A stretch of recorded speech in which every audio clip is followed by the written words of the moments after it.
Donc, comme je dis, salutations à tous ceux qui sont partout dans le monde, qui vont regarder cet enseignement, cette vidéo, ce live. Je sais que le titre même attire beaucoup de personnes. Les gens sont curieux, sont subjugués, vont dire, waouh, qu'est-ce qu'il va encore raconter? Donc ici, nous allons parler de ce fameux Jésus-Christ, Jésus de Nazareth, peu importe le nom qu'on va lui donner. Donc, le thème de l'enseignement d'aujourd'hui, c'est Jésus n'est pas le sauveur du peuple noir. Pourquoi? Vous savez qu'actuellement, un peu partout dans le monde, il y a des religions dites révélées.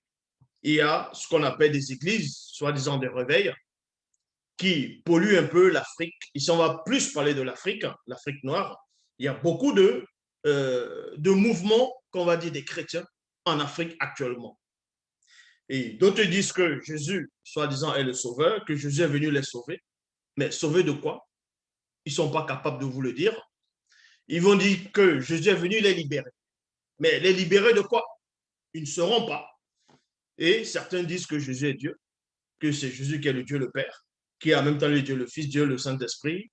Ils croient à la Trinité, qu'il est une seule, c'est-à-dire trois personnes en une seule personne. Et ils vous disent que comme c'est le sauveur de l'humanité, et en même temps que Dieu aurait envoyé Jésus en tant que Fils unique pour sauver l'humanité. On va vérifier si cette information est réelle. Donc pour cela, je m'adresse à tout le peuple noir, à tous les Noirs qu'on va appeler chrétiens, ou bien ceux qui ont la prétention de vouloir entrer dans ce qu'on va appeler le christianisme, de vérifier, parce que dans les Bibles actuelles classiques, il est dit dans Jean 3,11, nous disons ce que nous savons et l'on rend témoignage de ce qu'on a vu, de ce dont nous avons pénétré en profondeur. Donc ici, nous allons aller dans Matthieu, chapitre 15, à partir du verset 21, je répète Matthieu, chapitre 15, à partir du verset 21, dans les Bibles actuelles classiques. Dans les versets que je vais donner aujourd'hui, c'est dans les versions classiques actuelles. Donc, on repart dans Matthieu chapitre 15 au verset 21. On va vous démontrer ici que le soi-disant Jésus lui-même, selon les versions traduites, selon les versions bibliques, dit de sa propre bouche qu'il n'est pas, on va dire comme ça, venu pour vous. Parce que beaucoup de peuples acceptent ce Jésus comme sauveur en disant que c'est le Messie, le sauveur, il est venu les délivrer de la damnation éternelle, du péché, ainsi de suite. Mais vous allez voir que le peuple noir à qui je m'adresse, Jésus ne peut pas vous sauver. Il ne vous sauvera pas. Il ne vous connaît pas. Parce que non seulement ce personnage n'existe pas. Bon, laissons même par rapport à la notion de l'existence ou de sa non-existence. On va parler de ça plus tard, si l'Oba le permet. Mais on va se centrer d'abord sur la notion du sauveur. Donc, je m'adresse au peuple noir, à tous ceux qui se disent chrétiens, qui sont des noirs. Ce Jésus ne peut pas vous sauver. Tout simplement, admettons même qu'il ait même existé, ce Jésus n'a pas été envoyé pour les autres nations, excepté qu'en Israël, selon les Bibles actuelles classiques. Et on va donc vérifier cela.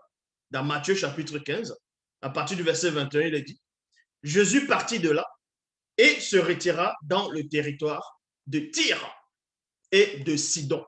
Et à point. Une femme cananéenne, dans d'autres passages, c'est-à-dire dans d'autres livres, c'est plutôt marqué une femme syro-phénicienne. Donc, une femme cananéenne qui vivait dans cette région vint à lui et s'écria, Maître, virgule, fils de David, aie pitié de moi, ma fille est tourmentée par un esprit mauvais, elle va très mal. Dans d'autres versions, il est dit par un démon. Et ce démon la tourmente. Donc, on vous apprend ici, selon le récit biblique, qu'à un moment donné dans l'histoire, il y a un personnage nommé Jésus, Jésus-Christ, Jésus de Nazareth, que les chrétiens vont dire de lui qu'il est en même temps Emmanuel. Mais bon. Qu'à un moment donné, ce Jésus est arrivé, il s'est retiré dans un territoire connu sous le nom de Tyr, de Sidon et de Sidon. Et là-bas, il y a une femme non juive. Écoutez attentivement. Une femme qui n'était pas juive, qui est venue voir le soi-disant prophète juif, donc Jésus. Pourquoi? Parce que quand vous lisez même dans Jean chapitre 4, on veut dire que le soi-disant Jésus a parlé à une femme samaritaine, et cette femme samaritaine a fait comprendre à, euh, bon, a fait comprendre à ce Jésus qu'il n'y a pas de relation entre les Samaritains et, euh, et les Juifs. De même que ici, là, cette femme cananéenne, aussi vous allez comprendre qu'il n'y a pas de relation ici entre eux, en tout cas selon l'époque de ce soi-disant Jésus. Pourquoi? On vous dit ici qu'il y a une femme cananéenne qui est venue voir ce Jésus, supplier ce Jésus en disant que sa fille est tourmentée, est possédée par un puissant démon, par un démon puissant qui est en train de déstabiliser sa fille, qui est en train de lui faire très, c'est-à-dire du mal. Et pendant qu'elle criait, pendant qu'elle s'exclamait plutôt, et on vous dit ici, mais Jésus ne répondit pas un mot. Il y a point ici. On vous dit que cette femme est en train de supplier Jésus, dans celui dont vous dites qu'il est votre sauveur, et ce Jésus ne s'est pas, en gros, retourné. Il ne s'est pas adressé à cette femme. Il n'a même pas eu compassion de cette femme, premièrement. Et Jésus n'était pas seul, il était avec ses disciples. Et ça a surpris ses disciples, ça a étonné ses disciples. Et ses disciples prennent la parole, ils disent à ce Jésus, dont vous dites ici, ses disciples s'approchèrent pour lui adresser cette demande. 2 points. Renvoie-la, car elle crie, car elle ne cesse de crier à nous suivants. Donc, même les disciples, ça les dérangeait aussi. Cette femme, pendant qu'ils étaient en train de cheminer, cette femme était en train de crier, fils de David, aie pitié de moi, aie pitié de ma fille est tourmentée. Donc, elle élevait la voix. Vous savez, quand une femme, elle est émotive, quand une femme, elle est dans la douleur, elle crie, les douleurs, ça peut fondre un homme, c'est-à-dire toucher la conscience de l'homme, et l'homme va peut-être pleurer, ainsi de suite. Donc, les apôtres ici, ça les a aussi dérangés. Mais on vous apprend que ce Jésus, ça ne le dérangeait pas. Ça ne le troublait même pas, les cris de détresse de cette femme-là. Lui, ça ne lui faisait rien du tout. Il était en train de cheminer. Et c'est les apôtres, vu qu'ils étaient les apôtres, étaient terriblement sensibles. Ils sont venus devant, près de Jésus, ils ont dit, mais renvoie cette femme. Vu que elle est en train de crier, elle nous suit depuis, et c'est pas bon. Donc, et Jésus répond, il répondit ici, je n'ai été envoyé qu'aux brebis perdues du peuple d'Israël. Voilà ce que ce Jésus donne, répond à ses apôtres. Il dit, mais je ne me soucie même pas de cette femme. Pourquoi vous venez me parler de cette femme, de la renvoyer? Je n'ai même pas à lui parler. Je n'ai même pas à lui parler. Je ne suis pas venu pour eux, pour cette tribu-là. Je ne suis pas venu pour eux, je suis venu uniquement pour le peuple d'Israël. Je suis venu uniquement pour la patrie. Voilà ce que ce Jésus dit. Voilà ce qui est écrit dans les Bibles actuelles classiques. Donc, par les propos de ce Jésus, il vous apprend ici qu'il n'est pas venu pour les Européens, il n'est pas venu pour les Américains, il n'est pas venu pour les Africains, oui, il n'est pas venu pour les Noirs. Et selon les Bibles actuelles classiques, Jésus-Christ dit qu'il n'est pas venu pour les autres nations. Donc toi, le Noir qui me regarde, qui est chrétien à fond, qui prie ce soi-disant Jésus, Jésus dit ici qu'il n'est pas venu pour toi. Mais pourquoi tu dis qu'il est venu pour toi? Il t'a dit ça où? Qu'il est venu pour toi. Vu que le même Jésus dit ici, il répondit, je n'ai été envoyé qu'aux brebis perdues du peuple d'Israël et non aux brebis perdues du peuple d'Afrique. Non, Jésus n'est pas venu pour vous. Jésus n'est pas votre sauveur. Il n'est pas le sauveur du peuple noir. Est-ce que vous comprenez? Il n'est pas le soi-disant Dieu dont Yahvé Adonai, Jéhovah Elohim l'Éternel, ce faux Dieu, n'a pas envoyé ce soi-disant Jésus pour l'homme noir, pour sauver l'homme noir de la servitude, de la mort spirituelle, de la négation. Non, puisque ce Jésus ne vous connaît pas. Voilà ses propos. Parce qu'on voit en Afrique, ils remplissent les églises, ils disent que Dieu m'a dit, que Jésus m'a dit. Mais le Jésus dit ici, dans les Bibles classiques, que le soi-disant Dieu l'a envoyé uniquement pour le peuple, pour ceux de la maison d'Israël, uniquement. Voilà ce que ce Jésus dit. Donc, si une autre personne vient dire autre chose, Vu que vous dites que Jésus est la vérité, il est le chemin, il est la vie, parce que selon les Bibles baptistes classiques, on dit qu'il dit cela, et qu'il est le même aujourd'hui éternellement. Mais s'il dit quelque chose de sa bouche, et qu'un disciple ou une autre personne va venir vous, soi-disant, donner la révélation, pourquoi vous allez croire à d'autres personnes et refuser de croire ce que ce soi-disant Jésus est en train de dire ici, qu'il est venu uniquement pour les brebis perdues de la maison d'Israël? Et on va dans la Bible du semeur, il est dit, c'est à quoi il répondit, ma mission se limite, parce que selon les Bibles classiques, quand Dieu, on va dire comme ça, selon les Bibles classiques, quand Dieu l'envoie, Dieu lui donne une mission, mais sa mission a une limite, mais pas l'esprit, parce qu'on ne donne pas l'esprit avec mesure, mais sa mission a une limite. Et il vous le dit ici, il dit, ma mission se limite qu'aux brebis perdues du peuple d'Israël. Il y a point ici, du peuple d'Israël.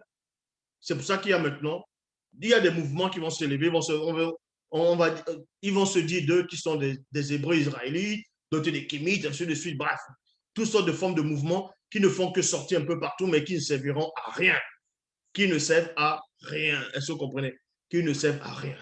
Parce que l'ennemi qui est dans le monde est terriblement puissant. Il vous écrase journellement. Donc, on vous apprend ici au peuple noir que Jésus n'est pas venu pour vous.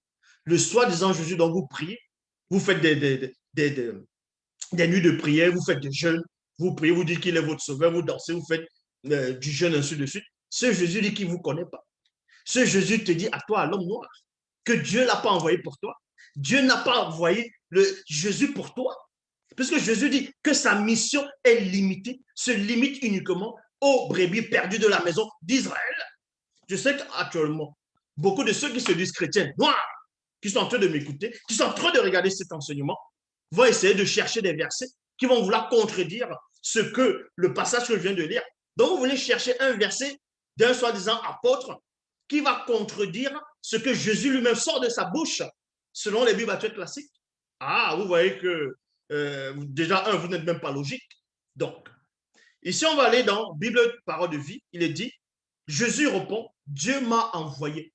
Dieu m'a envoyé. Mais il ne dit pas ici qu'il s'est envoyé lui-même. Mais il dit que Dieu l'a envoyé. Dieu m'a envoyé seulement. Seulement. Le mot seulement, ça veut dire quoi?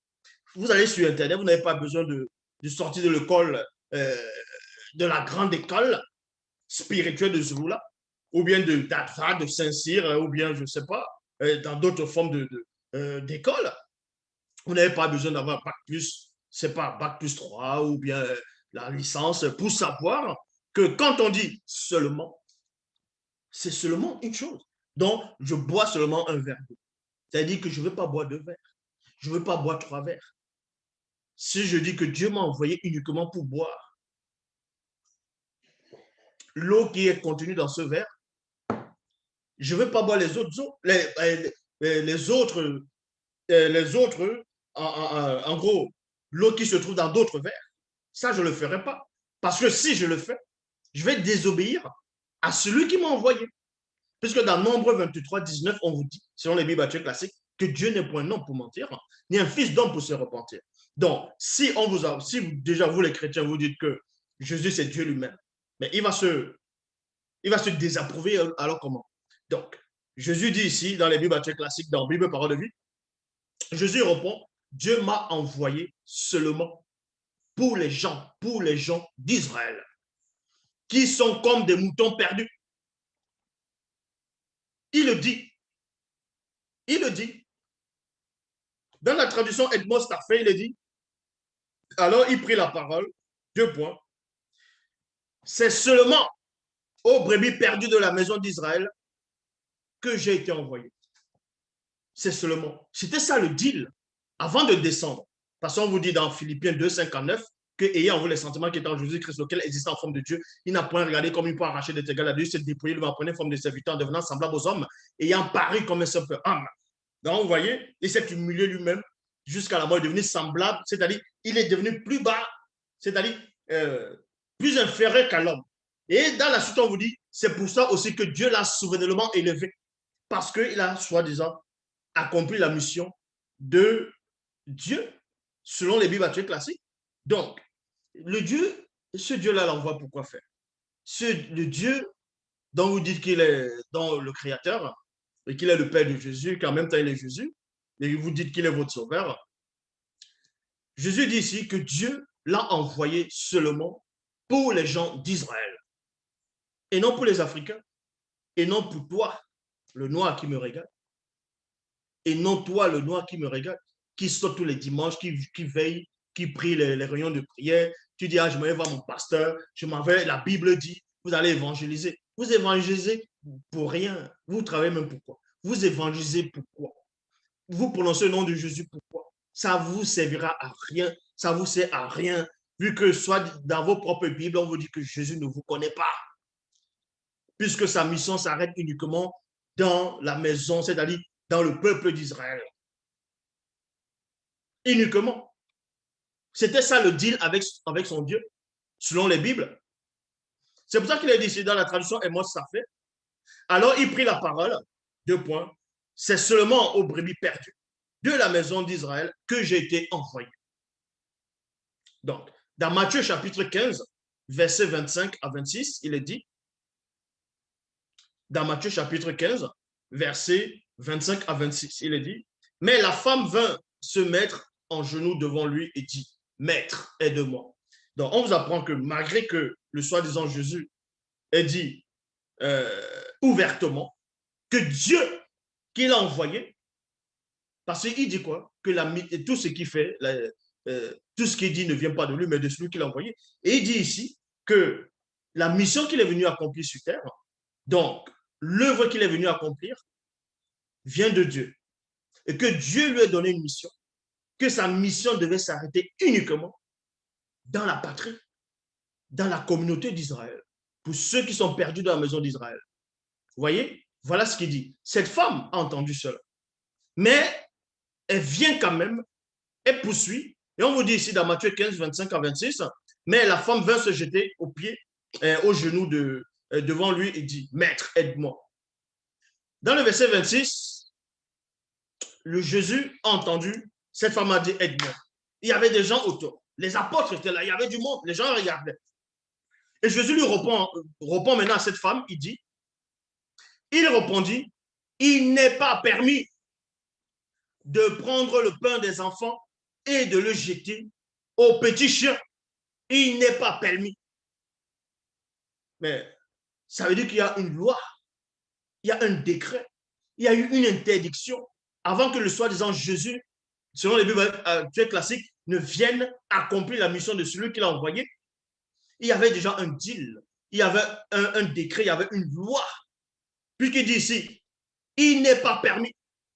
Mais c'est Dieu qui n'a pas permis que le miracle, les paroles, c'est-à-dire de repentance et ainsi de suite, soient données aux autres nations, uniquement au peuple d'Israël. Seul, ça devait seulement être transmis au peuple d'Israël. Donc, d'où vient que les Noirs, ils sont là? Le peuple noir, ils sont en train de dire Jésus est le sauveur, Jésus les a sauvés, Jésus les a délivrés, qu'ils donnent pour Jésus, et ils sont en train de chanter, de faire les DVD, ils sont en train de crier. Quelqu'un dit ouvertement, les Bibles que vous lisez, il dit ouvertement de sa propre bouche sur les Bibles, qu'en gros, il ne vous connaît pas. Il n'a pas été, on ne l'a pas envoyé dans votre nation. On ne l'a pas envoyé. Je sais qu'il y a des Mongols qui vont dire, oui, mais dans Jean 3, dans Jean 3, 16, que Dieu a tant aimé le monde qu'il a donné son Fils unique, afin que quiconque, ça, on va revenir sur ça. Et vous allez voir que ça ne s'adresse même pas au peuple noir. Vous allez voir, vous allez voir. Donc, vous comprenez par là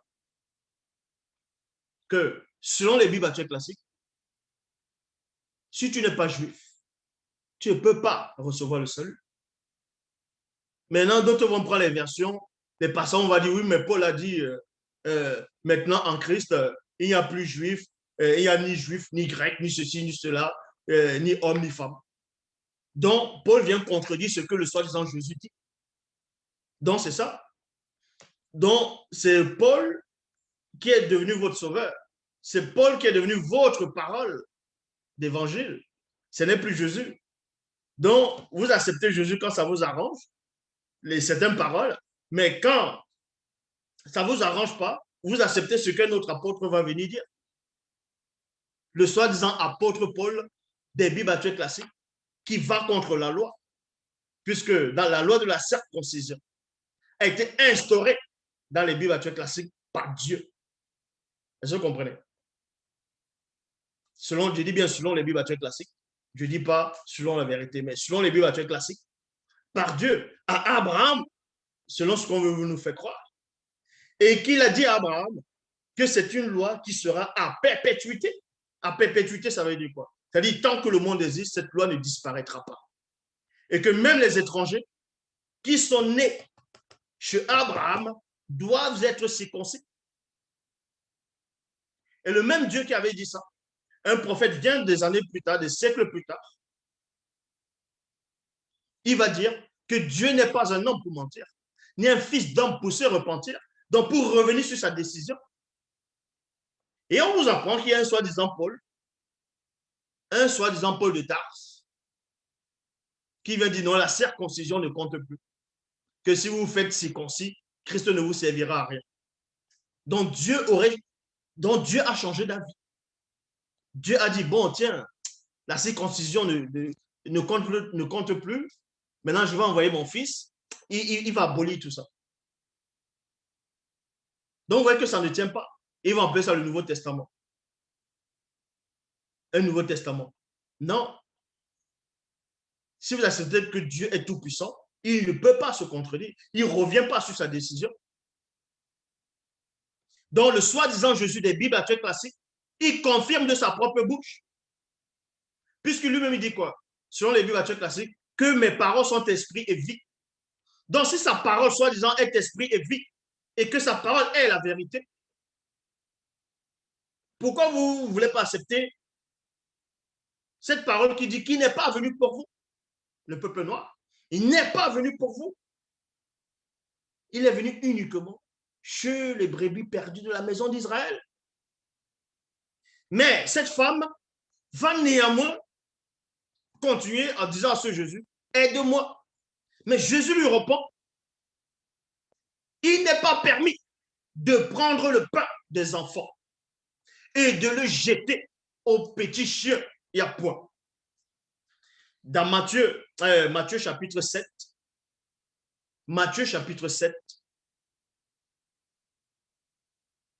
verset 6, vérifiez. Matthieu chapitre 7 au verset 6, Bible, parole de vie, ne donnez pas aux chiens, ce qui appartient, ce qui est à Dieu. Point. C'est Jésus qui le dit. Dans Matthieu 7, 6, ne donnez pas aux chiens ce qui appartient à Dieu.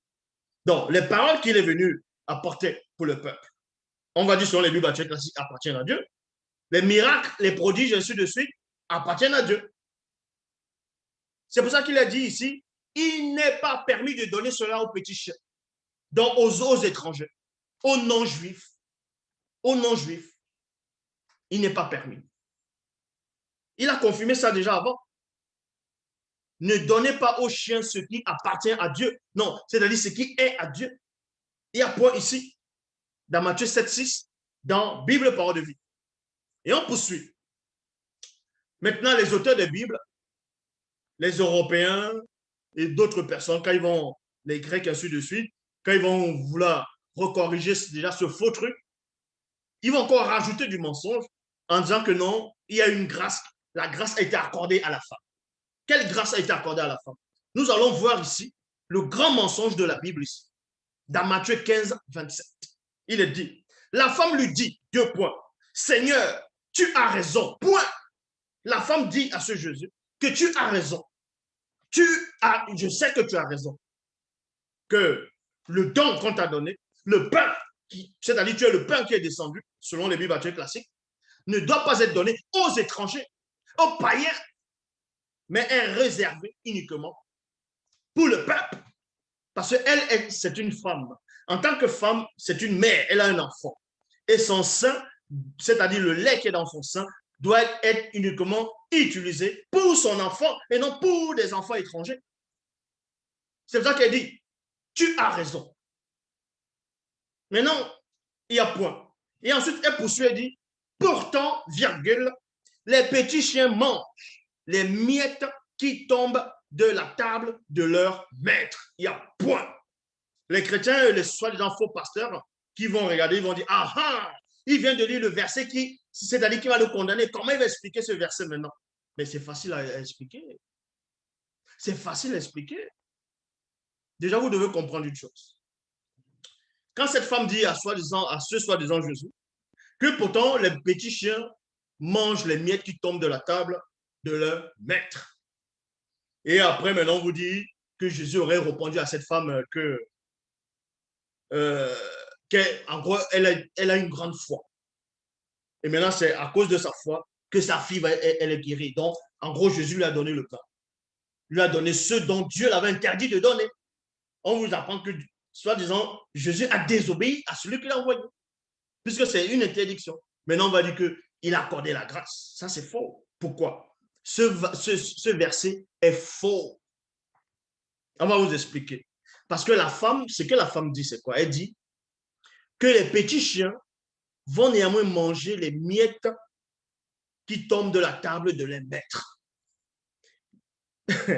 Et là, vous allez comprendre que dans le peuple d'Israël, selon les Bibles classiques, les chiens n'entraient pas dans les maisons. Donc, quand le peuple d'Israël mange, le chien n'est pas à côté. Donc, même si les miettes tombent, le chien ne va pas manger ça. Le chien ne va pas manger cela. Maintenant, certains vont réfléchir terre à terre, vont dire, oui, mais les miettes, on peut nettoyer, on peut enlever les miettes, on jette dans la poubelle. Ah, donc on te guérit et puis tu enlèves une partie du miracle qui t'a servi à te guérir, jeter dans la poubelle et puis les autres vont utiliser ça. Non, ici on est dans la logique. On est dans la logique. Donc ce que cette femme l'a dit, les gens vont trouver que, ah oui, elle est intelligente, que le Saint-Esprit l'a inspirée. Mais vous allez voir que tout ça c'est faux. Elle dit, pourtant les petits chiens mangent les miettes qui tombent de la table de leur maître. C'est-à-dire que les maîtres qui sont censés être les Hébreux et les Israélites, dans le peuple juif, quand ils sont en train de manger, ils vont manger, ça c'est une image. Les miettes vont tomber et le chien va manger. Non, le chien ne reste pas à côté. On va vous le montrer, que ça ne tient pas. Parce que quand vous lisez dans Exode, chapitre 22, au verset 31, il est dit, vous devez aussi être des hommes saints devant moi. Deux points. Vous ne mangerez point, non, vous ne mangerez donc point de la chair d'un animal déchiré dans vos champs. Dans vos champs. Donc, ça veut dire quoi? Si on retrouve un animal qui est mort, déchiré, on retrouve cet animal dans le champ, on ne doit pas prendre cet animal-là, aller à la maison avec, préparer ça et manger ça. C'est pour ça qu'on dit ici, vous ne mangerez donc point la chair d'un animal déchiré dans les champs, virgule, vous l'abandonnerez aux chiens. Vous l'abandonnerez aux chiens. Ça veut dire quoi ici? Que cet animal mort, on va le laisser, cet animal dans les champs là-bas, et non dans la maison, puisque c'est pas, l'animal n'est pas mort dans la maison. L'animal, elle est morte, l'animal est mort plutôt dans un champ. Et on doit laisser ça, on va abandonner ça, la carcasse, ça va pourrir, et ça, c'est les chiens qui vont manger ça. Ça, c'est pas un miracle. Ça, c'est pas la vérité, c'est pas un don. Vous voyez? Ça, ça correspond à un mensonge.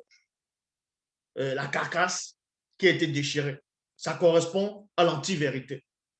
Et les chiens doivent manger cette anti-vérité. C'est une doctrine, en fait, que le peuple d'Israël ne doit pas manger c'est-à-dire un animal déchiré qu'on retrouve dans le champ. Cet animal déchiré va représenter une fausse doctrine, va représenter le péché.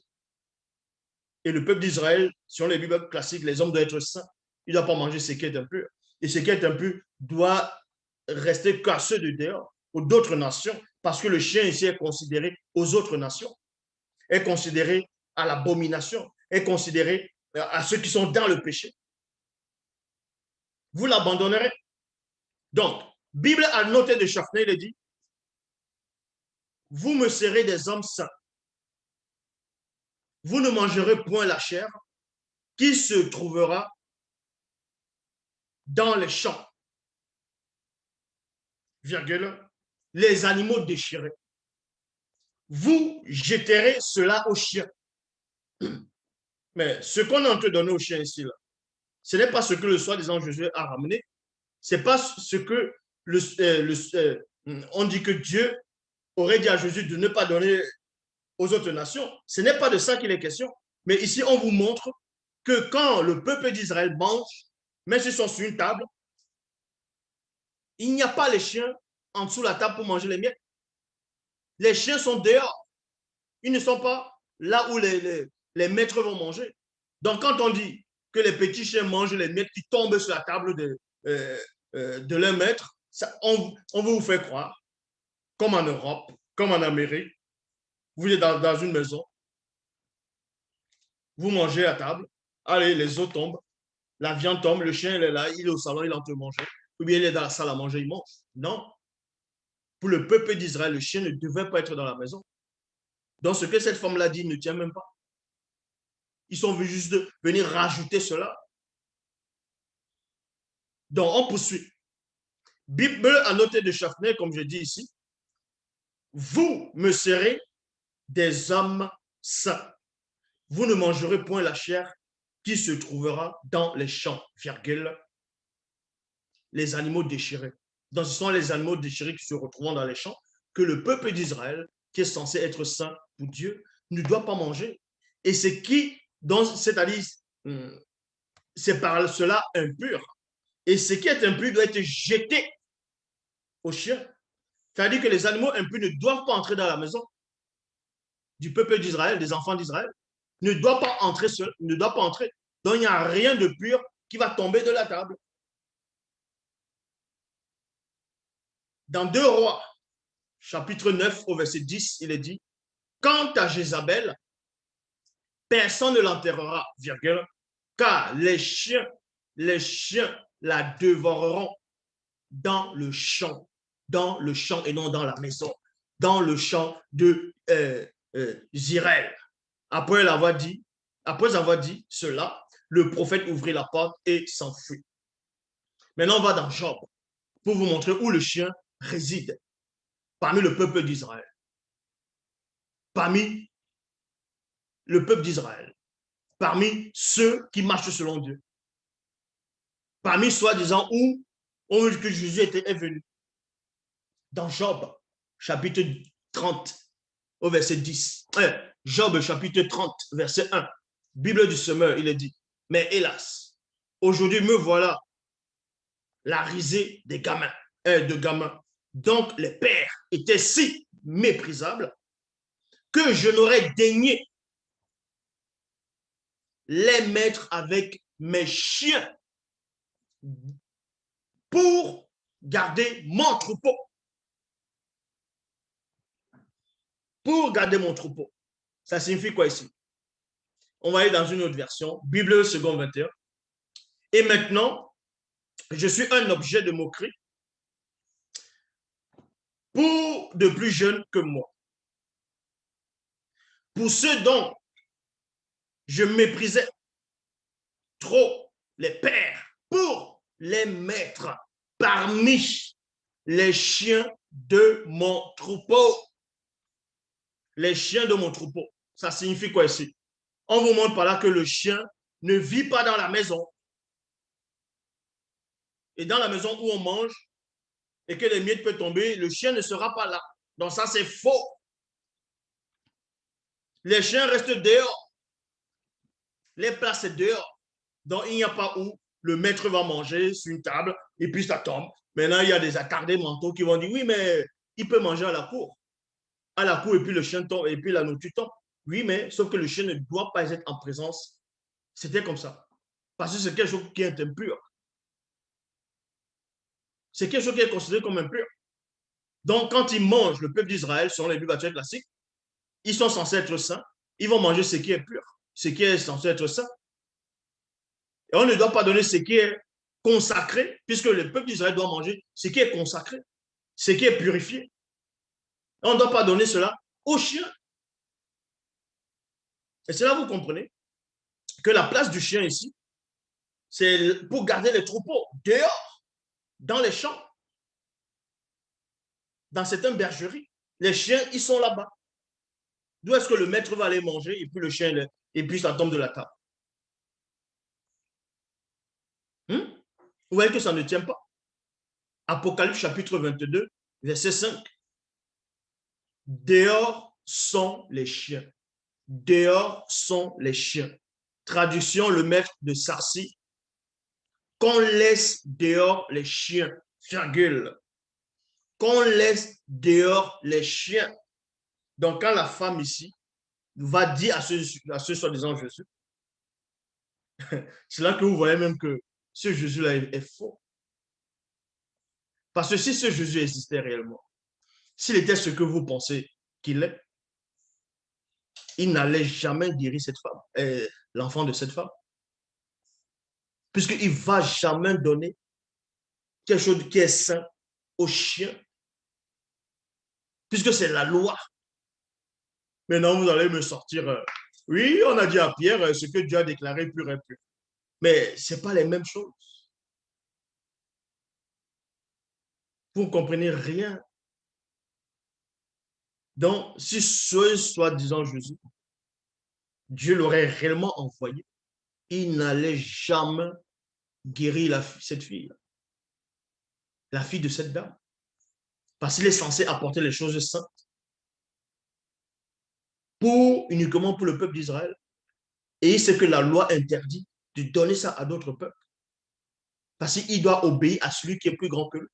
Donc, s'il désobéit en chemin, il ne peut pas être votre sauveur. Déjà, vous voyez qu'il était envoyé uniquement pour le peuple d'Israël, pour les brebis perdues de la maison d'Israël. Donc, à vous, tous ces noirs là maintenant, qui venaient un peu partout de plusieurs pays d'Afrique, vous dites que Jésus est votre sauveur. Il vous a sauvé en quoi? Il vous a sauvé de quoi? Il vous a sauvé de quoi? Il vous a sauvé de quoi? Lui qui sort de sa bouche, qui n'est pas venu pour vous. Mais pourquoi vous insistez? Quelqu'un dit qu'il n'est pas venu pour vous, il ne vous connaît pas, vous êtes impur. Mais vous insistez. Mais vous insistez même pourquoi? Quelqu'un dit que son père l'a envoyé pour sa propre race. Et vous voulez qu'il vous donne ce qui appartient à sa race? Alors que son père, qui est le grand raciste, lui dit de ne pas donner aux autres. Mais il vient, il va dire, bon, il a tellement plus de compassion que son père. Il dit, tiens, je te donne les miettes. Allez, vas-y, ta fille est guérie. Ah, donc voilà comment vous comprenez la Bible. Maintenant, ils vont prendre dans Jean 3,16, où il est dit, Dieu t'a tant aimé le monde qu'il a donné son Fils unique, afin que quiconque, donc quand on dit quiconque, ça dit les Juifs, les Grecs, les païens, tout, bref, tout, quoi, ne périsse point, mais qui est la vie éternelle. On va encore vous montrer ce que ce Jésus dit. Lui-même, il va encore sortir de sa propre bouche, selon les Bibles actuelles classiques, que non seulement on l'a envoyé uniquement pour les brebis perdues de la maison d'Israël, et de deux, on ne l'a pas envoyé pour mourir. On ne l'a pas envoyé sur la terre pour mourir sur soi-disant croix pour le salut de l'humanité. Ça, c'est faux. Et il le sort de sa bouche. On va vous le montrer. Et ensuite, après, on va vous montrer que ce Jésus même n'existe pas. Donc, dans Matthieu, chapitre 21, versets 33 à 37, il est dit, écoutez une autre histoire. Un propriétaire plante une plante, c'est-à-dire une vigne. Il y a quoi? Un propriétaire plante une vigne. Donc, si vous voulez comprendre, le propriétaire ici va représenter Dieu. Voilà. Le propriétaire ici va représenter Dieu.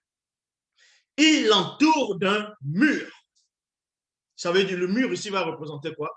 La séparation du peuple d'Israël avec les autres nations. Ça, c'est ça. Est-ce que vous comprenez? Ça, c'est la parabole décortiquée. Donc, je répète, dans Matthieu 21, verset 33 à 37. Écoutez encore une histoire. Un propriétaire plante une vigne. La vigne, on va dire, ça fait partie du peuple d'Israël. C'est la nation d'Israël. Et le propriétaire, c'est Dieu. Il entoure d'un mur. Le mur, c'est la protection pour que la vigne ne se mélange pas avec les autres herbes impures, ainsi de suite. Dans les autres nations, y compris toi qui me regardes. L'entour d'un mur. Il creuse un trou pour le pressoir à raisin. Il construit une tour pour surveiller la vigne. Pour surveiller la vigne. Ensuite, il laisse la vigne à des vignerons et il part en voyage. Il y a quoi? Donc, Dieu part en voyage. Ben oui, c'est pour ça que le monde est comme ça. Non? Donc, il part en voyage, il laisse les vignerons. Les vignerons, maintenant, vont représenter les ouvriers, vont représenter les pasteurs, pas les pasteurs de cette époque, hein, dans les bergers de l'époque, c'est-à-dire parmi la communauté d'Israël. Au moment où on récolte le raisin, parce que le raisin est mûr, le raisin maintenant va symboliser le peuple d'Israël. Parce que quand on va presser les raisins, il y aura du vin et le propriétaire aime boire du vin. Donc, le vin va représenter les œuvres, ainsi de suite. Voilà. Donc, on doit récolter maintenant le raisin.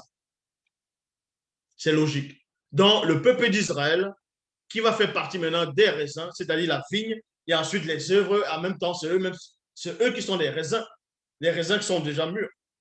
Vous voyez, il envoie ses serviteurs vers les vignerons. Donc, il va envoyer les serviteurs, d'autres serviteurs, vers les vignerons pour venir voir, pour venir récupérer les raisins. Parce que les raisins sont mûrs. Pour aller chercher son raisin. Mais les vignerons prennent les serviteurs, ils frappent le premier, ils tuent le deuxième et ils font mourir le troisième à coups de pierre. C'est ce qui s'est passé. Quand vous lisez dans les Bibles classiques, dans ce qu'eux ils appellent l'Ancien Testament, on a lapidé certains, ils ont tué d'autres, ils ont, euh, ils ont frappé certains. Le propriétaire envoie encore d'autres serviteurs, plus nombreux que les premiers. C'est là où vous allez voir, il y a beaucoup de, même dans le livre de Juges, il y avait beaucoup des juges qui sont venus parce que le peuple d'Israël faisait du n'importe quoi. Vous voyez? Et que les prêtres qui étaient là aussi, ils étaient durs. Ils faisaient aussi, c'est-à-dire, les prêtres faisaient n'importe quoi dans plusieurs générations. Donc, on envoyait les serviteurs, les prophètes. On envoyait des prophètes, ainsi de suite. On les envoyait pour venir, en gros, récupérer les raisins dans le peuple d'Israël, ceux qui vont, voilà, pour sortir de la domination, parce que le raisin est mûr. On va les envoyer. C'est là que vous allez voir qu'il y a eu beaucoup de messagers qui sont venus. Donc, le propriétaire, ici, qui va représenter Dieu, envoie encore d'autres serviteurs, plus nombreux que les premiers, mais les vignerons les font la même chose. Les vignerons, à l'époque de ce soi-disant Jésus, vont représenter les pharisiens. Vont représenter les pharisiens. Et le peuple d'Israël, qui ne connaissait pas la loi, qui ne connaissait plus la loi, qui ne connaissait pas la loi, pauvres maudits selon les pharisiens, c'était des raisins. Et la nation, c'est la vie. Donc, et cela, vous comprenez? Enfin, le propriétaire leur envoie son fils en disant, donc, selon cette histoire, le soi-disant Jésus, il raconte une histoire sous forme d'image, mais en parlant directement aux pharisiens, que ça, cette image-là, cette histoire, ça s'adresse à vous. Et que le fils de la parabole, c'est lui, le soi-disant Jésus, que maintenant il dit ici, que Dieu l'envoie. Vous voyez? Enfin, le propriétaire les envoie son fils en disant, ils respecteront mon fils et non ils tueront mon fils. Donc, Jésus dit ici que, soi-disant, sur les Bibles classiques, que Dieu l'aurait envoyé, non pas pour qu'il meure. Est-ce que vous comprenez? Non pas pour qu'il meure sur une croix, non pas pour qu'il se fasse fouetter, mais on l'a envoyé, puisque avec les miracles qu'il va accomplir, parce qu'il sera, on va dire selon les bibliothèques classiques, un fils prodigieux dont les vignerons, les pharisiens, les mauvais prêtres, ainsi de suite, les mauvais prêtres, quand ils vont voir, ils vont dire, hey, celui-là est différent des prophètes, celui-là est différent des autres serviteurs que nos ancêtres et que nous-mêmes on a connus. Lui-là, respectons-le quand même. Parce que la doctrine qu'il va apporter, respectons-le. Parce que tout ce qu'il fait, c'est pour ça que Nicodème dit, nous savons que tu es un docteur venant de Dieu. Car aucun ne peut faire toutes ces choses si ce n'est Dieu qui est avec lui. Donc, pour dire que lui-là, il est différent, donc, à cause de sa différence, on doit avoir peur. On doit respecter celui-là. Donc, dans les propos de ce soir de Jean Jésus, il vous apprend que Dieu ne l'a pas envoyé pour qu'il meure. Donc, d'où vient la doctrine qui veut que Dieu a envoyé son Fils unique afin que quiconque croit en lui, c'est du n'importe quoi. Lui-même, il sort encore de sa propre bouche selon les Bibles classiques qu'on l'a envoyé uniquement dans la vigne, dans cette vigne-là, qui est toujours Israël. Les autres vignes ou bien les autres, la forêt, ça ne compte pas. On l'a envoyé, le Fils, dans la vigne pour venir chercher les raisins. Et on vous apprend ici, ils respecteront mon fils. Et à point. Déjà, le propriétaire dit, tiens, je vais envoyer mon fils. On va le respecter là-bas. Parce qu'ils sauront que c'est mon fils. Donc, on vous dit que le propriétaire qui représente Dieu dans l'histoire de ce que Jésus est en train de dire, il n'a pas pu voir qu'on allait, on allait fouetter son fils.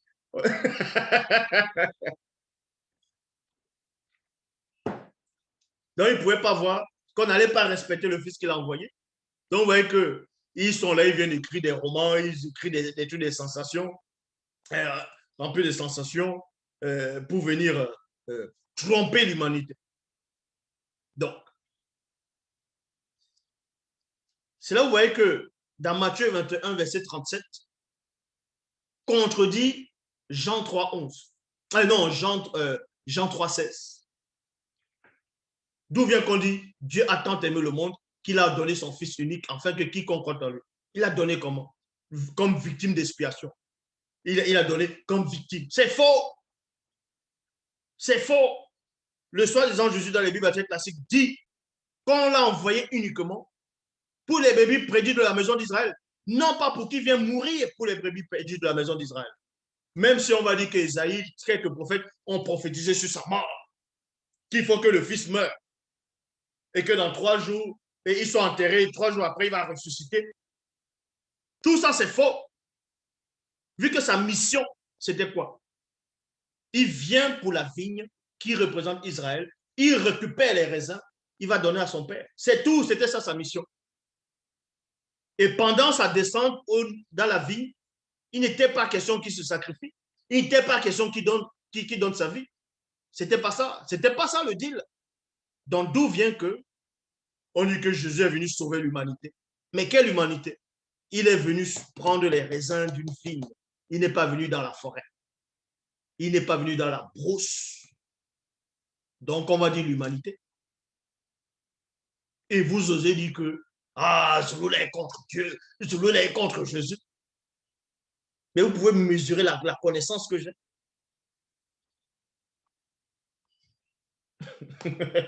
Donc, et on vous dit ici, mais dès que les vignerons aperçurent le Fils, il se dit entre eux, voici l'héritier. Dans d'autres versets, il dit, voici celui qui sera l'héritier. Donc, voici l'héritier. Tenez, tuons-le et nous récupérerons son héritage. Point. Verset 39, il prit le fils, ils le font sortir de la vigne et ils le tuent. Ils l'ont fait sortir de la vigne. Le faire sortir de la vigne, il va symboliser quoi? C'est-à-dire qu'on va le faire sortir de la vigne, donc hors du peuple, on l'amène devant Pilate. Et maintenant, on va dire que c'est les Romains qui l'ont crucifié. Donc, on le fait sortir hors de la ville. Quand comme ils ont tellement bien écrit, travaillé les, les leçons pour tromper les gens. Dans Matthieu, chapitre 21, verset 45, il est dit, les chefs des prêtres et les pharisiens écoutaient ces paraboles, y compris que Jésus parlait d'eux.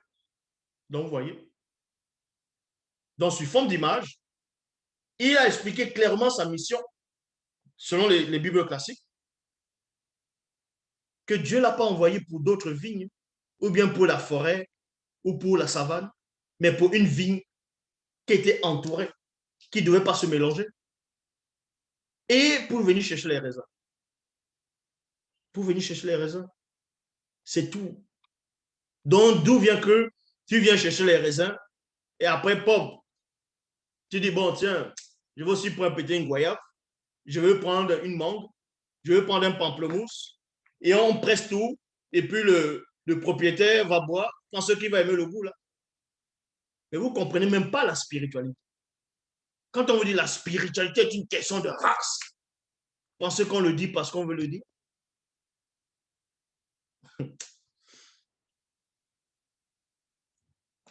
Donc voilà. Voici cet enseignement qui s'adresse à tous ces noirs. Le soi-disant Jésus ne vous connaît pas. Il n'a pas été envoyé pour vous. Pourquoi on a traduit les Bibles en français? Pourquoi les Bibles ont été traduites en latin, en latin, ainsi de suite, en grec, en d'autres langues? Pourquoi? Pourquoi elles ont été traduites ainsi? Au départ, les soi-disant récits des faux juifs ne devaient même pas être traduits pour d'autres peuples. Mais ils ont compris que s'ils restaient uniquement entre eux, les religions allaient disparaître. Donc il fallait que, il dit, bon, on va faire l'effort, on va quand même traduire pour que d'autres nations aussi acceptent, mais on va quand même mettre des barrières.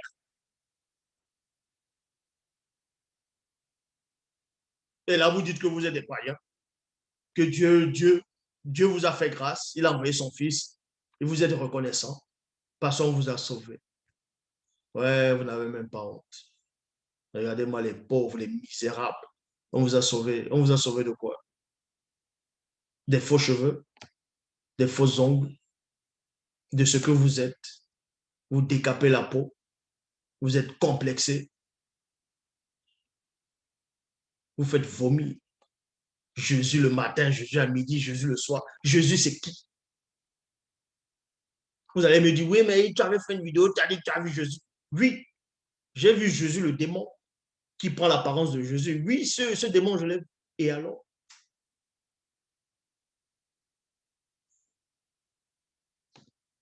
Donc, maintenant, on va vous montrer que ce personnage de Jésus même n'existe pas. Déjà, un, pour commencer. Donc, si ce personnage aurait existé, vous serez mal barré déjà, vous les Noirs, vu qu'il ne serait même pas venu pour vous. Il ne serait pas venu pour vous. Il allait penser qu'il va mourir. Il va désobéir à soi-disant son père pour vous faire plaisir. Son père l'a envoyé uniquement sur les Bibles classiques pour sa race. Et maintenant, on va utiliser les gens comme les Paul, on va utiliser les gens comme les Pierre. Non, on va voir Ananias, c'est un païen. Comme ça, Dieu a fait grâce. Le Saint-Esprit a permis. Voilà comment ils vont tordre encore pour prendre encore d'autres nations au fur et à mesure parce qu'ils voient que les business doivent s'étendre. Donc, maintenant, où est-ce qu'on voit que Jésus n'existe même pas? Ça, je vais le démontrer tout simplement dans les Bibles. Dans Matthieu chapitre 2, verset 14 à 15. Ça, j'ai déjà fait ça plusieurs fois, mais c'est pour réfléchir encore d'autres. Dans Matthieu chapitre 2, verset 14 à 15, on vous dit ici que Joseph se leva donc et partit dans la nuit. Amena l'enfant qui? L'enfant Jésus, et sa mère pour se réfugier en Égypte. Point. Il y resta jusqu'à la mort d'Hérode. Ainsi s'accomplit ce que le Seigneur avait dit par le prophète. J'ai appelé mon fils à sortir d'Égypte. Et beaucoup de chrétiens, des faux pasteurs, ils viennent, ils disent, La Bible dit, la Bible sait.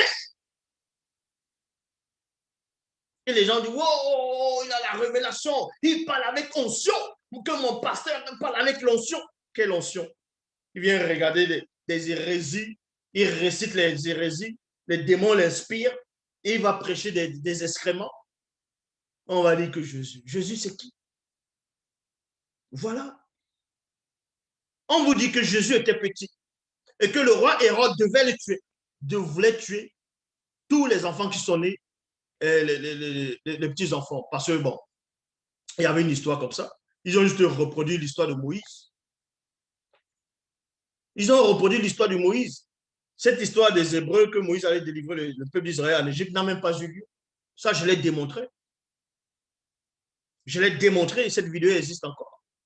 Donc, ici, on vous dit que Jésus était petit et que divinement averti, Joseph a pris le petit enfant, qui est son père adoptif, avec Marie, pour aller fuir en Égypte. Ils ont fui en Égypte. Or, dans Ésaïe chapitre 31, verset 1, Bible de Jérusalem, il est dit, malheur à ceux qui descendent en Égypte pour y chercher du secours. Mais Joseph est parti avec le petit enfant et Marie chercher du secours en Égypte. Et il a oublié, ou bien les dieux ont oublié qu'il avait inspiré un prophète en disant malheur à ceux qui descendent en Égypte pour y chercher du secours. D'autres vont dire oui, mais ceux-là, on parlait à ceux qui vont désobéir. Ouais, laissez. Osez. Donc, on va voir où la prophétie a eu lieu. Puisqu'on vous dit que dans Matthieu 2, 14 à 15, que le soi-disant Jésus, on l'a amené en Égypte pour que Hérode ne puisse pas le toucher. Et bien plus tard, la prophétie doit s'accomplir qu'il y avait un prophète, dans ce qu'on va appeler l'Ancienne Alliance, l'Ancien Testament, avait prophétisé sur cette scène, que le petit enfant qu'on a amené à l'Égypte, maintenant on doit le faire sortir d'Égypte.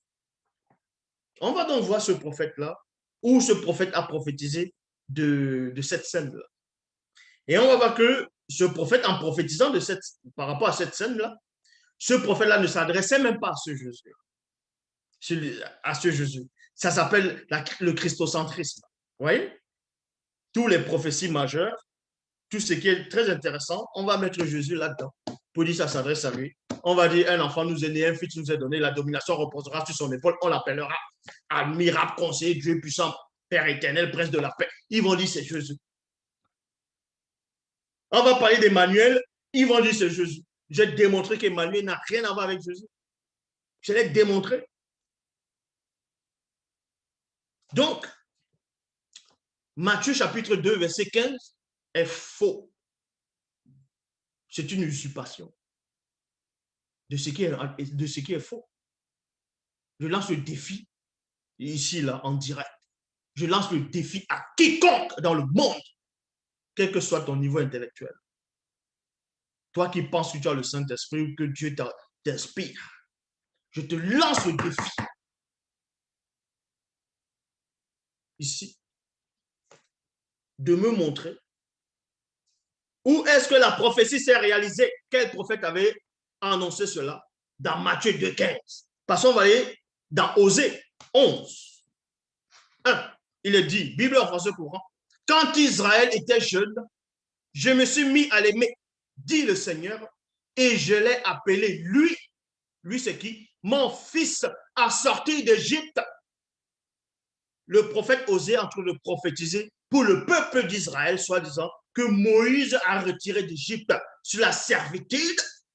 Il n'est pas question de Jésus ici. Montrez-moi, je lance le défi à quiconque, me démontrer que Osée 11, 1 à 2 parlait de Jésus, de Matthieu 2,15.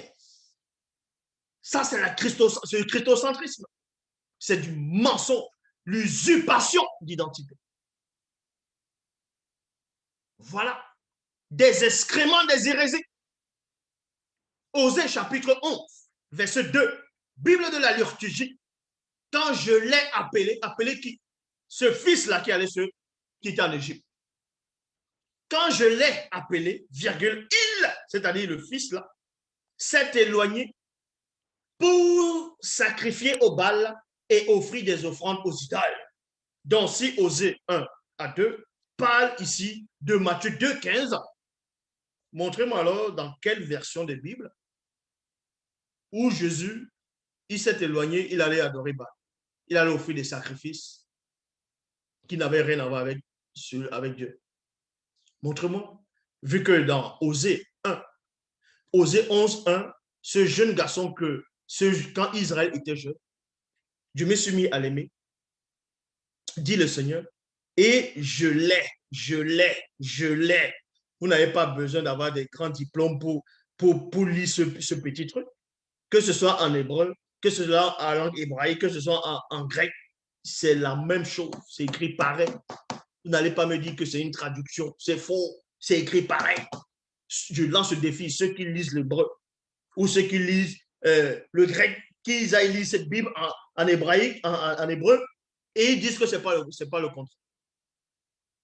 Je le sais.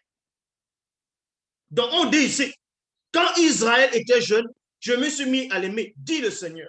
Je l'ai appelé, virgule, lui, mon fils, virgule, a sorti d'Égypte.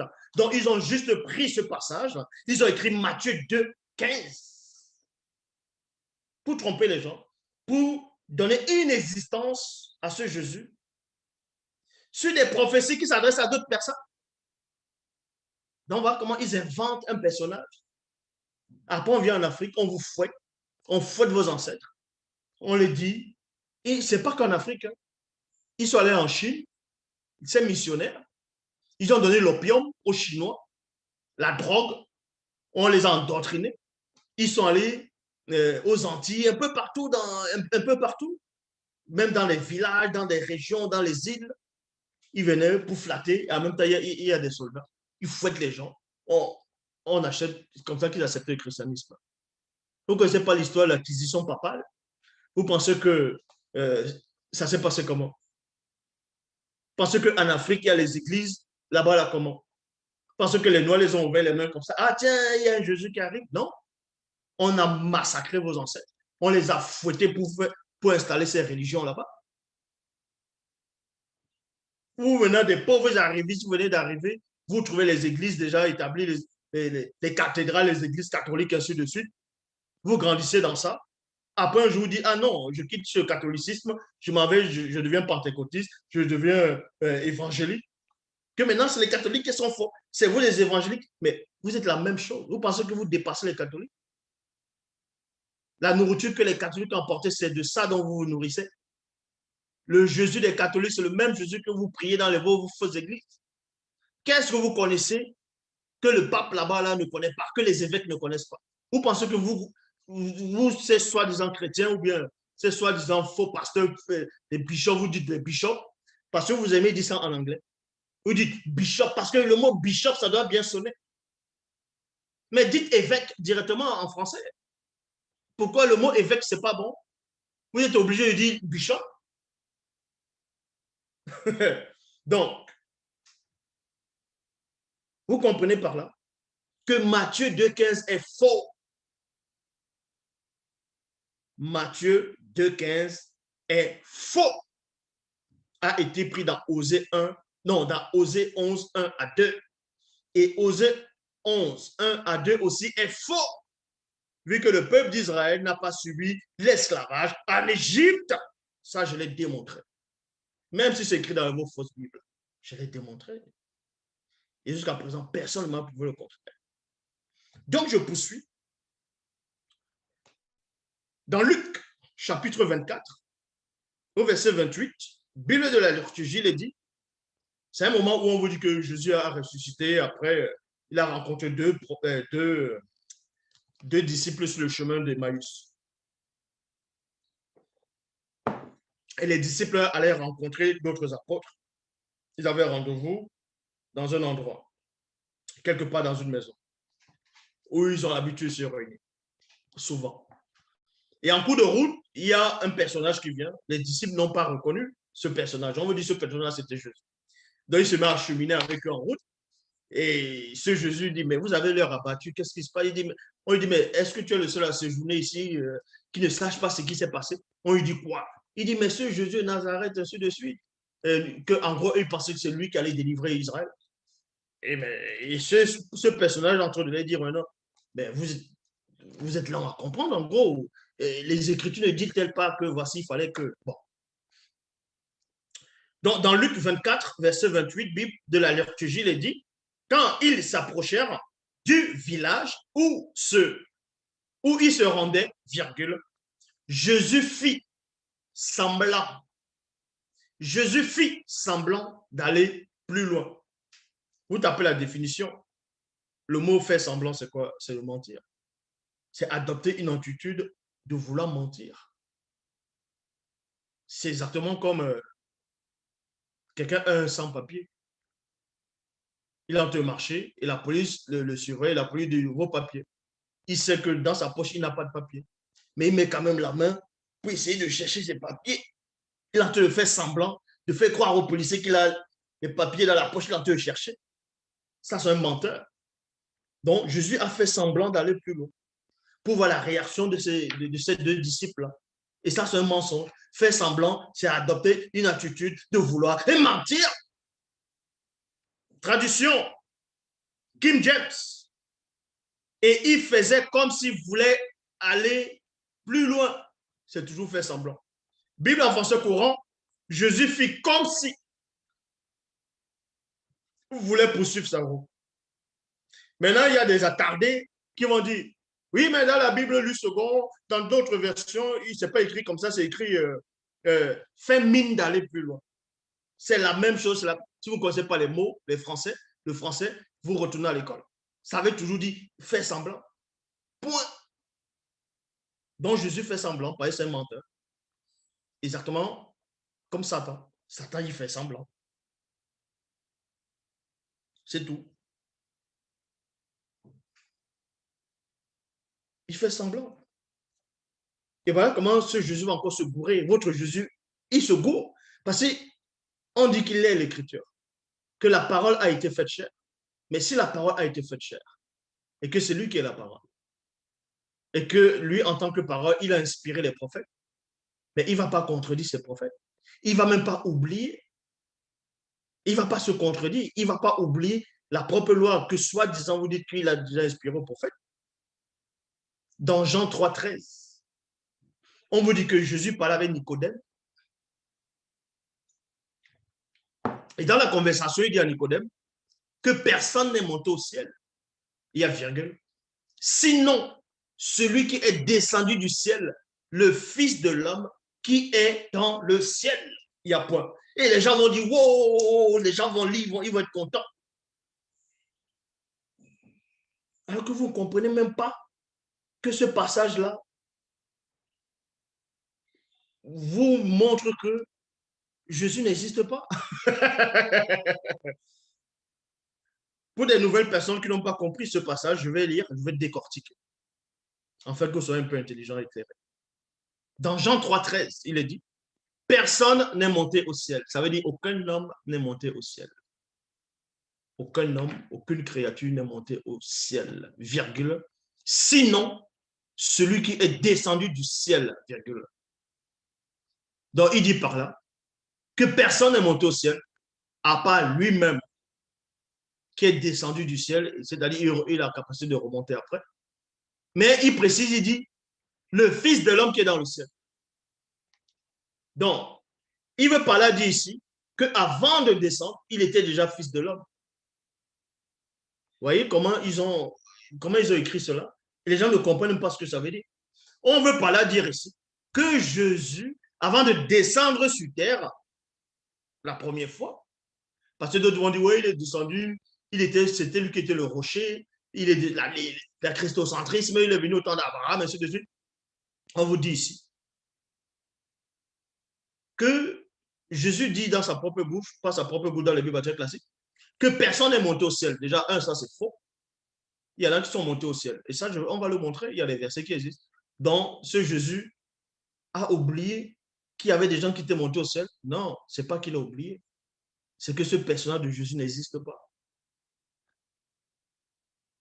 Et au moment où les gens ont écrit cet évangile-là, c'est-à-dire écrit là, que personne n'est monté au ciel, c'est parce qu'ils n'avaient pas encore accès aux écrits, à d'autres écrits. Est-ce que vous comprenez? Ils n'avaient pas accès à d'autres écrits où il y avait déjà des gens qui étaient montés au ciel. Ils n'avaient pas accès à ça. Et c'est d'autres personnes bien plus tard qui ont eu accès à ça, qu'ils ont, des années après, fait des canons mélangés, des livres, plein de livres, les livres ça, que ce soit Genèse, Exode, ainsi de suite. Ils ont mélangé. Après, ils ont dit, ah ouais, ça, c'est pas bon. Ils ont maintenant mis les notes en dessous pour faire la liaison. Vous voyez? Parce que ce n'est pas les mêmes personnes qui écrivent. Chacun vient, il met ses idées, son histoire. Il dit non, moi je pense que non, il n'y a que le Fils seul qui est monté au ciel. Aucun homme n'est monté. Ce n'est pas possible. Parce qu'ils n'ont pas su, ils n'ont pas entendu l'histoire d'Enoch. Ils n'ont pas entendu l'histoire d'Élie. Il y a des Mongols qui vont venir dire ouais, mais Dieu a tué Élie, Dieu a tué. Non, mais oh, mais ça fait comment de ne pas être intelligent? Eh bien, ça fait comment d'être vous? Donc, Jésus dit ici que personne n'est monté au ciel. Ça, c'est faux. Et il y en a qui sont montés au ciel. Donc, il ment déjà. Il ment. C'est un menteur. Il ment. Il ne sait pas. Sinon, celui qui est descendu du ciel, le Fils de l'homme qui est dans le ciel. Mais le Fils de quel homme? Donc, Dieu, c'est un homme maintenant. Vu qu'on dit ici que c'est le Fils de l'homme qui est dans le ciel, c'est ce Fils de l'homme qui est descendu du ciel qui le dit, et c'est lui qui remonte au ciel. Puisqu'il dit, si ce n'est celui qui est descendu du ciel, le Fils de l'homme qui est dans le ciel. Soit il se dissocie de ce Fils de l'homme et qu'il y a un Fils de l'homme qui est monté au ciel. Parce qu'en même temps, Enoch, dans l'une des versions d'Enoch, on l'appelle aussi Fils de l'homme dedans. Donc, où vous allez me dire qu'il veut parler d'Enoch ici? Il dit, personne n'est monté au ciel si ce n'est le Fils de l'homme qui est dans le ciel, si ce n'est Enoch qui est monté au ciel. Mais dans ce cas, si, admettons, ce soit ça, il a oublié qu'Élie aussi est monté au ciel. Il aurait pu dire, si ce n'est Enoch, le fils de l'homme, ou bien les deux fils de l'homme, des hommes, c'est-à-dire les deux fils de l'homme, ou bien le fils de l'homme et Élie. Mais ici, les auteurs des Bibles veulent qu'on parle de lui, fils de l'homme, en tant que lui, c'est lui ici. Et ça, c'est faux. Hébreux, chapitre 11, verset 5. Enoch a cru en Dieu, alors il était enlevé dans les cieux. Maintenant, les gens vont dire, oui, mais Jésus n'a pas dit dans personne n'est monté aux cieux, mais dans le ciel. Mais Hébreux 11, 5 dit que Enoch était enlevé dans les cieux pour ne pas connaître la mort. Mais on va aller dans la Bible de l'épée. Il est dit, par la foi, Enoch fut transporté au ciel pour qu'il ne vit point la mort. 2 Rois, chapitre 2, verset 11. Ils cheminèrent et s'entretenant ainsi, lorsque tout à coup, un char de feu avec des chevaux de feu les sépara l'un de l'autre. Donc, c'est-à-dire Élie et Bé. Bon, Élie, c'est Bé. Élie et Élisée. Dans un tourbillon, virgule, Élie monta au ciel. Élie monta au ciel. Donc, 2 Rois, chapitre 2, verset 11, contredit Jean 3, 13. Jean 3, 13. Élie est monté au ciel selon les Bibles classiques. Enoch est monté au ciel selon les Bibles classiques. Et on vous dit que Jésus vient dire que personne n'est monté au ciel. Hein? Vous voyez? Ça, c'est un mensonge. Et dans Hébreux chapitre 10, verset 5, certains auteurs, d'autres personnes ont dit non, c'est Paul qui a écrit l'Hébreu, d'autres disent oh, ils ne connaissent pas l'auteur des Hébreux. Toujours est-il que dans Hébreux 10, verset 5, il est dit, en parlant de ce soi-disant Jésus, que c'est pourquoi, virgule, au moment où le Christ va entrer dans le monde, virgule, il dit à Dieu, 2 points. Donc, au moment où il doit se débrouiller, il se retourne Il dit à Dieu, et il dit à Dieu, il a dit comment? Par la bouche. Il a parlé avec des phrases. Et Dieu écoutait avec les oreilles. Oui, mon fils, dis-moi. Ah oui, c'est bon, oui. Waouh. Mais bon, c'est pourquoi au moment où le Christ va entrer dans le monde, il dit à Dieu, deux points, tu n'as pas voulu de sacrifice, ni d'offrande, virgule, mais tu m'as formé un corps. Déjà, vous voyez que ça ne tient même pas. Vous voyez, ça ne tient même pas. Vous voyez, c'est même pas logique, là, ce qu'ils ont viennent d'écrire. Oh, oh, mince. Vous insultez mon intelligence?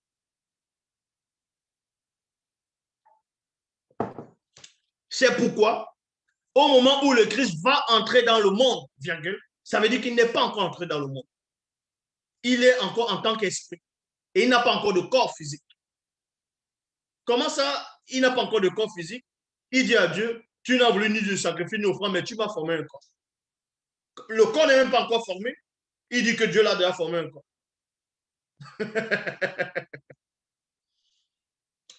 Traduction David Martin. C'est pourquoi Jésus-Christ, en entrant au monde, vous voyez, en entrant dans le monde, a dit, tu n'as voulu ni sacrifice ni offrande, mais tu m'as approprié un corps. Tu m'as approprié un corps. On veut dire que ça s'adressait à Jésus, que c'est Jésus qui a dit ça à Dieu. Mais on va donc voir où cette prophétie a eu lieu. On va voir d'où est-ce que ça vient, ce passage-là. C'est dans Psaume 40, verset 7, il dit, tu ne désires ni sacrifice ni offrande. Tu m'as ouvert les oreilles. Tu ne demandes ni holocauste, ni victime expiatoire. Expiatoire, il y a point. Et Psaume 40, verset 8 à 13. Bible of Stefan, il est dit, alors j'ai dit, deux points, voici je viens. Il est écrit de moi dans le rouleau de ton livre. Il y a point. Mon Dieu, j'ai pris plaisir à faire ta volonté et ta loi est au-dedans de mes entrailles. J'ai annoncé ta justice dans la grande assemblée. Vous voyez, on va dire que c'est Jésus maintenant, qu'on a te prophétisé sur Jésus. Ça, c'est faux, puisqu'on va lire tout le verset, tout le chapitre, tout le passage. Voici, je me tiens. Voici, je ne tiens pas mes lèvres fermées. Tu le sais, ô Éternel, je n'ai point refermé ta justice au-dedans de mon cœur. Je dis ta fidélité et ta délivrance. Je n'ai point caché ta bonté ni ta vérité à la grande assemblée. Toi, ô Éternel, ne me ferme pas tes compassions, que ta bonté et ta vérité me gardent continuellement. Il n'a pas fini, il poursuit. On veut dire que la prophète, que c'est, on parle de Jésus. C'est Hébreu qui dit ça. Psaume 40, verset 13. Donc, là, c'était Psaume 40, verset 8 à 13, dans d'autres versions. On va aller maintenant. Car mes os sans nombre, bon, là, c'est dans... oui, on va aller maintenant dans Psaume, toujours. Dans d'autres passages, il est dit, car mes mots sans nombre m'ont environné. Mes iniquités m'ont atteint. Donc, le personnage qui parle ici dans Psaume 40, c'est toujours, selon Hébreu, c'est la même personne dont on fait allusion dans Hébreu, euh, dans Hébreu chapitre 10. Vous voyez? Mais sauf que le personnage ici dans Psaume 40, dont on veut faire passer, dire que c'est Jésus, ce personnage avoue ici qu'il a des iniquités, donc il a des péchés. Il dit, mes iniquités m'ont atteint et je ne puis les voir. Elles surpassent en nombre les cheveux de ma tête. Et le cœur me manque. Iniquité, ça veut dire quoi? Ça veut dire dérèglement. illégalité, injustice, péché, usurpation. Psaume 39, verset 13, dans la Bible de la liturgie. Vous voyez? Tandis que dans d'autres versions, c'est dans le chapitre 40. Or, ici, dans la Bible de la liturgie, c'est chapitre 39, c'est toujours la même chose. Il est dit ici, les malheurs m'ont assailli, l'un nombreux m'échappe, mes péchés m'ont accablé. Donc, vous voyez, c'est le même personnage. Il ne faut pas prendre un verset, couper ce qui vous arrange en disant que ça, c'est Jésus. Et la personne en train de pousser, ah là, ça c'est Jésus. Il faut lire tout. Somme 40, verset 13. Bible, parole de vie. Oui, des malheurs pleuvent de tous côtés. Je ne peux pas les compter. Mes fautes retombent sur moi. Elles m'empêchent de voir clair. Elles sont plus nombreuses que les cheveux de ma tête et je suis complètement découragé. Je suis complètement découragé. Donc, acceptons donc que ce personnage parlait de Christ, de Jésus-Christ, si vous voulez. On vous dit ici, je suis complètement découragé. Et pourtant, dans Ésaïe, chapitre 42, verset 4, traduction Louis II, il est dit, il ne se découragera pas. Vu qu'on vous dit que dans Ésaïe 42, le serviteur là, que c'est Jésus. Mais on dit ici, il ne se découragera point, il ne se relâchera point, jusqu'à qu'il ait établi la justice sur la terre et que les îles espèrent en sa loi. Maintenant, dans Somme, chapitre 37, verset 28, il est dit, car l'Éternel aime la droiture et il n'abandonne pas ses bien-aimés. On veut dire que l'Éternel aime la droiture, qu'il n'abandonne pas ses bien-aimés. Or, on va voir le contraire maintenant, pour montrer que Jésus n'est pas le bien-aimé de Dieu. Jésus n'est pas le bien-aimé de l'Éternel parce qu'il n'existe même pas. Mais néanmoins, on va aller dans Matthieu chapitre 27, au verset 46, Bible de la liturgie, il est dit ici, vers la 9e heure, Jésus s'écria d'une voix forte, Eli, Eli, lama sabachthani. Lama sabachthani. Ce qui veut dire, mon Dieu, pourquoi m'as-tu abandonné? Vous voyez? Jésus dit à Dieu, pourquoi tu m'as abandonné? Alors que dans Psaume 37, verset 28, en fonction des versions, il est dit que l'Éternel aime la droiture et n'abandonne pas ses bien-aimés. Mais l'Éternel a abandonné, soi-disant, son bien-aimé sur la croix. Parce qu'on va dire, il a porté les péchés, il est trop sale, donc Dieu ne peut pas regarder le péché en face.